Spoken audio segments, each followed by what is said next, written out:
Ok, merci à tout le monde.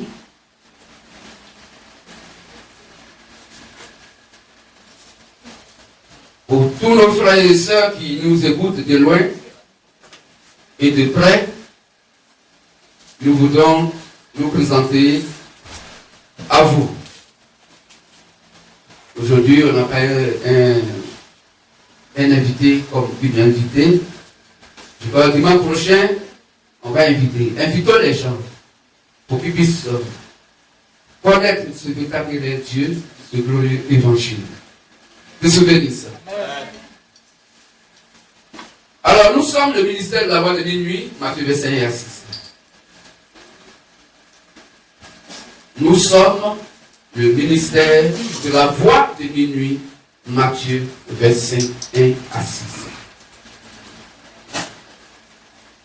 Nous sommes le Jean 6, 40 de cette époque.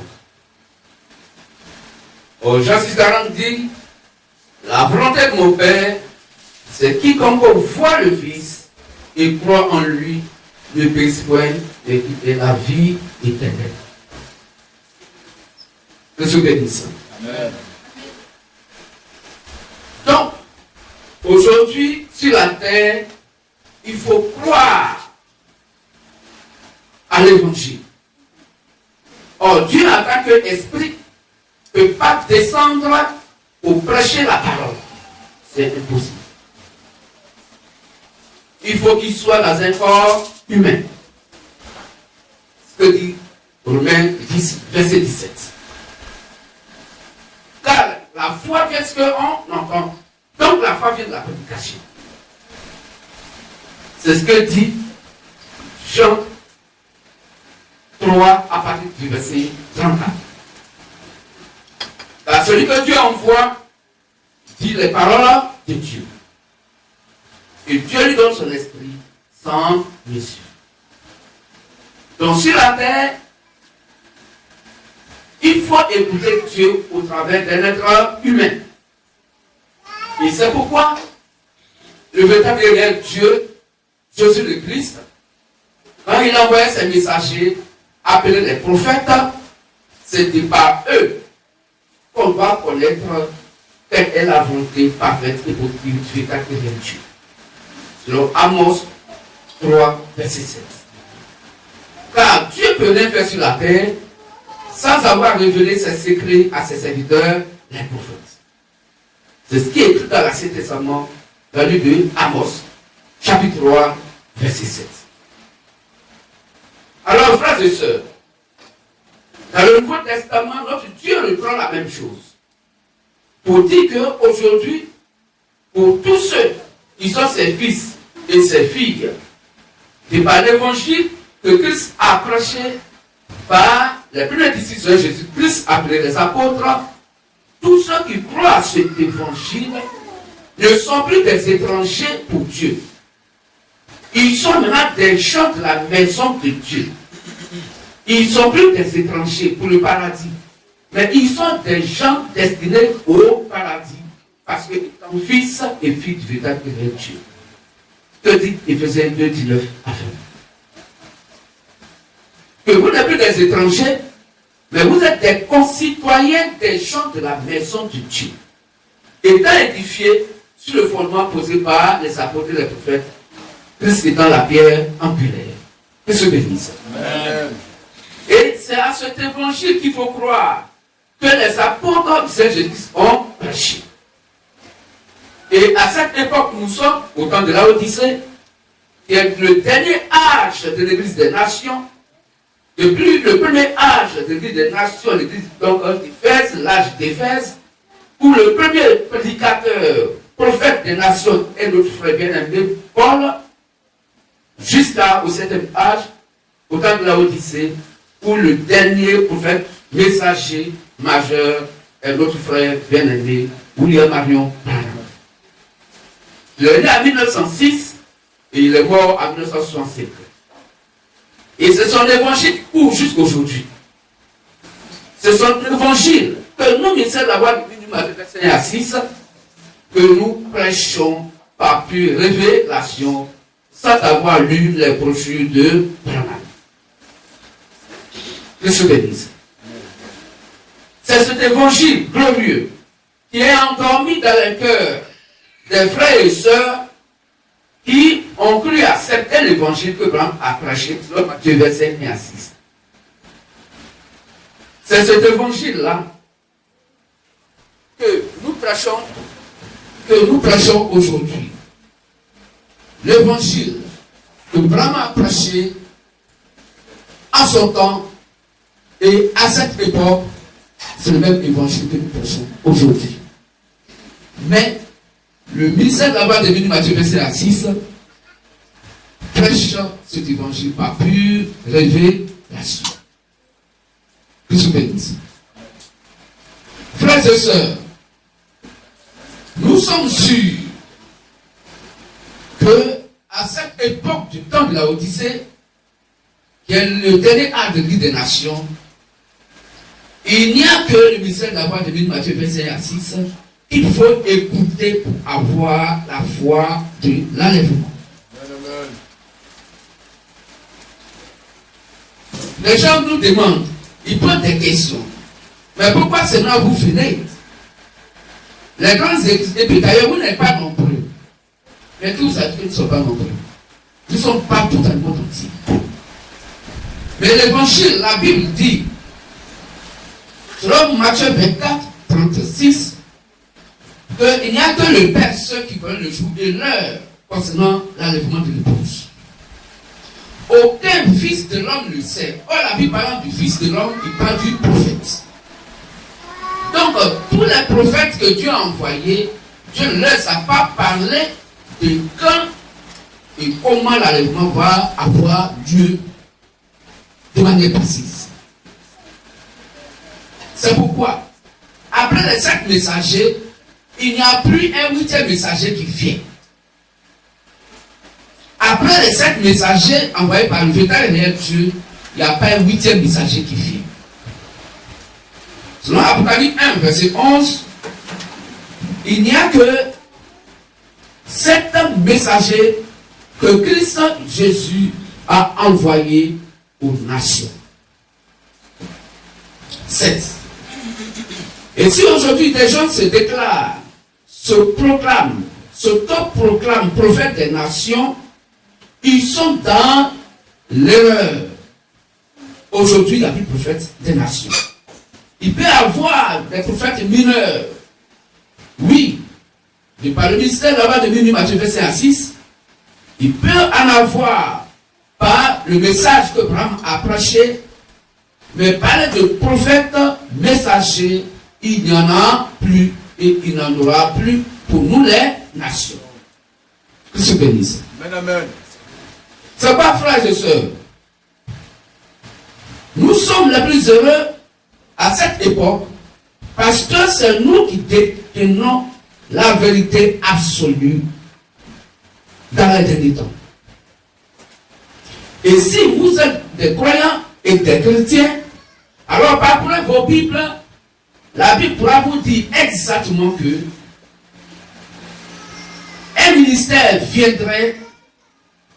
Donc, de par le ministère qui est venu, vers le soir, par William Marion Branham, au milieu de la nuit, un ministère allait arriver pour confirmer le ministère de Branham, préparer donc le réveil des 10 vierges, faire le réveil, séparer les voix des sages et surtout faire l'enlèvement des 5 vierges sages. Que se bénisse. Amen. Alors, nous reconnaissons que quand quelqu'un dit Dieu m'a envoyé, de par les Saintes Écritures, il faut que ce qu'il prêche soit reconnu par la Sainte Bible. Aujourd'hui, frères et sœurs, beaucoup de gens sont des suivistes, des hommes de Dieu, des suivistes des églises, des lieux d'adoration, de prière, habituellement appelés des églises. Des gens sont des suivistes de leurs parents. Parce que mon père prie dans tel lieu de prière, alors je suis de tel lieu de prière. En réalité, ce n'est pas comme ça se passe dans le christianisme. Amen. ce que ton homme de Dieu te prêche dans ton lieu de prière est en accord avec la Sainte Bible. Parce que la Bible est la boussole du chrétien. La Bible est l'orientation du chrétien. C'est la Bible qui est le socle du chrétien. En Dieu de la Bible, de ce qui est écrit noir sur blanc dans la Bible, tout ce qu'on vous dit est faux. Et ne peut pas donner la foi. Puisque la foi est la parole de Christ qui est donc écrite noir sur blanc dans la Bible. Et on doit rien y ajouter, on doit rien retrancher. C'est ce que dit Proverbe 30, verset 6. C'est ce que dit Deutéronome 4, verset 2. Et c'est ce que dit Apocalypse 22, 18 à 19. Tout ce que bénisse. Alors les gens disent, j'ai la foi. Mais regardez le grand maître béni Saint Jésus-Christ qui pose la question de savoir, mais quand le Fils de l'homme viendra sur la terre, trouvera-t-il la foi sur la terre? Nous sommes dans Luc 18, verset 8.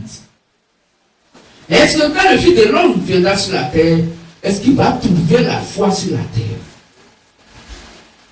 Mais Jésus-Christ devait être heureux de comprendre et savoir que, sachant toutes choses d'avance, selon Ésaïe 46, 10 à 13, j'annonce dès le commencement ce qui n'est pas encore arrivé et longtemps d'avance ce qui n'est pas encore accompli. Donc il n'y a rien qui échappe à Dieu.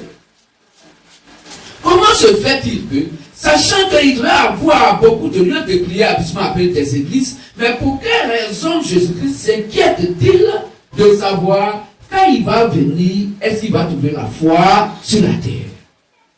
Qu'il se bénisse. Amen.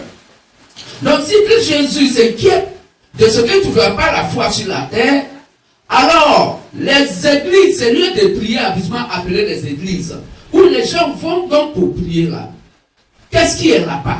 Qui on adore là-bas? Pourquoi Christ Jésus n'est-il pas d'accord avec ces lieux de prière habituellement appelés les églises? Pourquoi s'inquiète-t-il de ce qu'il ne pourra pas trouver la foi sur la terre? Mais pourtant, ces lieux de prière disent de par leur chef d'église ou qui que ce soit que Jésus revient bientôt. C'est faux. Jésus ne revient pas bientôt. Jésus ne revient pas bientôt. Il n'y a que l'Esprit Christ qui revient bientôt. Et l'Esprit Christ est déjà là, en tant que le Saint-Esprit Père. Je parle du mystère de la voix de minuit, Matthieu verset 6. Jésus ne viendra plus sur la terre en tant que Jésus le Christ. La Bible dit, il attendra l'épouse dans les airs. Est-ce qu'on comprend mieux? Amen. Donc quand les gens disent Jésus vient bientôt, ils mentent. Ils ne savent pas ce que les Écritures disent. La Bible dit que c'est l'Esprit Christ qui reviendra bientôt. Quand nous prenons Matthieu 24, 36, la Bible est claire qu'il n'y a que le Père seul qui peut venir communiquer avec l'épouse étant sur la terre.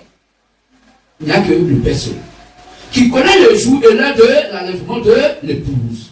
Il n'y a que lui seul qui peut venir communiquer donc à cette épouse quand est-ce que donc l'enlèvement va avoir lieu. Il ne vient pas en tant que Jésus, appelé donc le Christ, mais il vient en tant que le Saint-Esprit Père pour réveiller le glorieux message que Abraham a prêché et qui a préparé donc 10 vierges donc au Seigneur Jésus le Christ sur la terre, et que parmi les 10, les 5 sages doivent être enlevés. Que se bénisse. Que se bénisse. Donc frère, je te s'inquiète. Mais est-ce que je vais trouver la foi? Aujourd'hui les gens disent j'ai la foi, j'ai la foi. Quand on prend la question, mais la foi là c'est quoi? C'est quoi la foi? Ils vont balancer tout de suite. Hébreux 11, verset 1, Hébreux 11, verset 6. La foi est une ferme assurance des choses qu'on espère. une démonstration de ce que l'œil physique ne voit pas. Ah, d'accord. C'est écrit noir sur blanc que la foi est une ferme assurance des choses qu'on espère. Mais toi, tu espères à quoi? Ton espérance est basée sur quoi? Il dit c'est le paradis. D'accord. Mais puisque la foi, tu fais assurance des choses qu'on espère, une démonstration de ce que l'œil physique ne voit pas. La même Bible dit aussi que sans la foi, nul ne peut être agréable à Dieu. Mais il faut que tu aies la foi. Qu'est-ce que tu peux dire ça? Mais qui est-elle donc la foi? Romains 17 dit que la foi est la prédication qui vient de l'évangile de Christ. Donc la foi c'est Christ, la foi s'appelle la parole. Qu'est-ce que tu peux dire ça? Amen. Et c'est cette parole qui est la foi. C'est elle qui est Christ lui-même. Comme dit Romains 17, comme on dit. Romains 10, verset 17. Ainsi, la foi vient de ce qu'on entend. Et ce qu'on entend. Ainsi, la foi vient de ce qu'on entend. Et ce qu'on entend. Ainsi, la foi vient de ce qu'on entend. Et ce qu'on entend vient de la parole de Christ. Amen. Donc, la foi vient de ce qu'on entend. Et ce qu'on entend vient de la parole de Christ. Voici la foi. Elle qui est une ferme assurance des choses qu'on espère. Elle qui est donc une démonstration de ce que l'œil physique ne voit pas. Cette foi-là, sans laquelle lui ne peut être agréable à Dieu, cette parole-là, qui est la foi, est la parole de Christ. Qu'est-ce que je dis? Amen. Alors, est-ce que tu as la foi? Je suis de telle église, est-ce que tu as la foi? Je vais à l'église, est-ce que tu as la foi? C'est la question que la Bible nous pose. Pourquoi? Puisque la foi est la parole de Christ, et que le Christ lui-même était la parole selon Jean 1:1, il faut la parole de Christ dans nos cœurs pour que nous soyons sauvés. C'est pourquoi Jésus pourrait dire, dans le livre de Jean 14, verset 6, que je suis le chemin, la vérité et la vie. Nul ne peut alors au Père sans passer par moi. Il n'y a que donc par lui qu'on doit passer. Or, c'est lui qui est la foi. Donc, il faut la foi de Christ en toi pour aller au paradis. Qu'est-ce que je veux dire ça? Amen. Mais cette foi-là, comment est-ce que nous pouvons la voir? Or, Christ Jésus est monté dans les cieux, il est parti et il a envoyé quoi? Le Saint-Esprit. Et ce n'est pas le Saint-Esprit que nous connaîtrons la vérité. Ce que dit les Saintes Écritures. Jean 16, verset 13. Jean 16, verset 13. Quand le consolateur sera venu, l'esprit de vérité, il vous conduira dans toute la vérité. Donc quand le consolateur viendra, l'esprit de vérité, il vous conduira dans toute la vérité. Mais il faut le Saint-Esprit pour conduire dans toute la vérité. Et quand le Saint-Esprit est descendu dans Acte 2, le Saint-Esprit a amené les disciples de Jésus-Christ à savoir comment doit se faire le baptême d'eau. Qu'est-ce que je dis? Amen. Et la Bible dit que ce jour-là, il fut 3000 personnes qui soient baptisées, qui furent baptisées. Le même jour-là, 3000 personnes baptisées.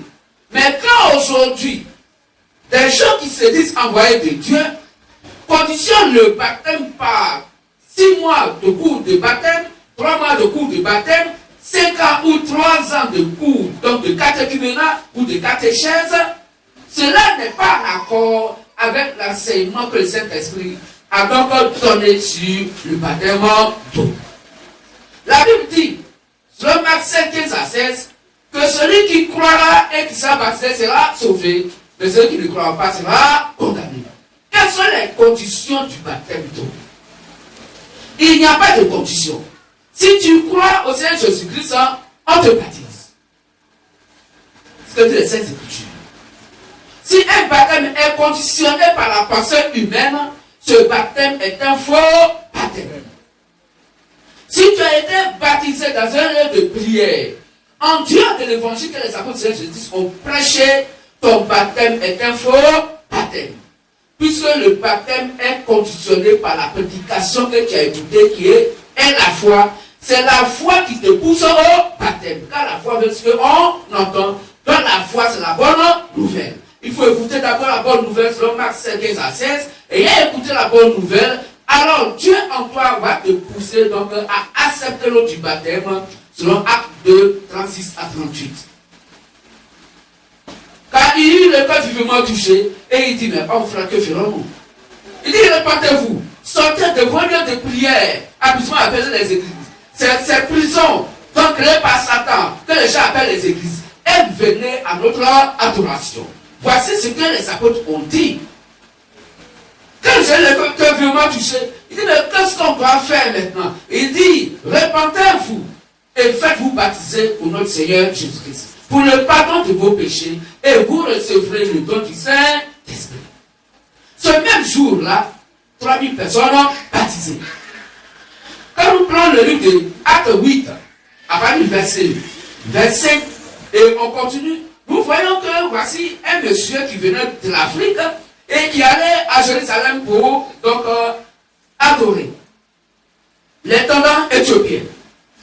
Et quand il était de retour de Jérusalem et qu'il retournait donc en Afrique, sur la route, le frère Philippe donc le croise. Le monsieur était dans son char et il partait. Et il lisait un passage dans la Bible, un passage d'Ésaïe. Mais lui, il ne comprenait pas ce qu'il lisait. Et l'Esprit amène Philippe vers lui.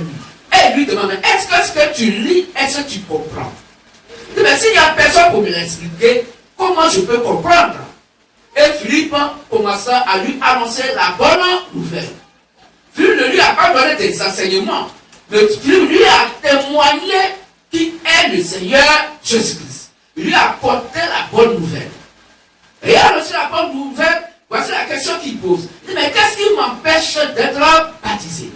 Il dit, si tu crois que Jésus est donc le Christ, le Fils de Dieu, il n'y a pas de problème, tu te baptises. Il dit, voici de l'eau, baptise-moi. Ils n'ont pas fait 3 mois là, sur la route, non. Ils n'ont pas fait 5 ans sur la route. Ils n'ont pas fait 6 mois avant qu'ils soient baptisés. Mais dès qu'il a appris et que son cœur fut vraiment touché, alors il a accepté Christ là par l'eau du baptême. Que Dieu bénisse. Que Dieu bénisse. Amen. Donc, frères et sœurs, sur ce problème de baptême, beaucoup ont à dire. Mais nous reconnaissons ce qui est véritable que ce qui est écrit noir sur blanc dans la Bible. Le baptême qu'on fait au nom du Père, du Fils et du Saint-Esprit n'est pas reconnu par Dieu. Le véritable Dieu dans le nom de Jésus-Christ. Parce que le Père ne veut rien dire. Père, c'est un titre qui est donné à quiconque qui a fait un enfant. Père est celui qui donne la vie. Donc, si l'éternel Dieu est appelé Père, c'est parce qu'il a créé le monde. Il a donné vie à l'humanité et tout ce qui donc existe sur la terre. Quand on parle d'un fils, c'est toute personne, père, qui a eu un enfant qu'on appelle fils. Ça, c'est quand l'enfant était un garçon. Si l'enfant n'est pas un garçon, on appelle une fille. Donc, un baptême au nom du fils, ça ne veut rien dire. Car beaucoup de garçons au milieu de nous sont, de manière exclusive, des fils d'un père. Alors, ton fils, le fils s'appelle comment? Au nom de mon père, ton père, il s'appelle comment? Si quelqu'un rentre ici, et puis il dit, quand je suis venu chercher mon fils, moi, il pose la question, pourquoi s'appelle ton fils? Parce qu'il y a beaucoup de fils dans la salle. Si un fils il vient dire, je suis venu appeler mon père, la bonne question qui vient, comment s'appelle ton père? Dans le baptême du Père, du Fils et du Saint-Esprit, ça n'a aucune valeur. Puisque ce sont des noms-titres qui sont donc donnés à chaque Père, Fils et Saint-Esprit. Esprit veut dire Dieu. Selon Jacques 24, Dieu est esprit. C'est pour dire que c'est un esprit qui est pur. Donc ça n'engage personne. Personne ne peut jamais être baptisé au nom du Saint-Esprit. Si quelqu'un est baptisé au nom du Saint-Esprit, son baptême est un faux baptême.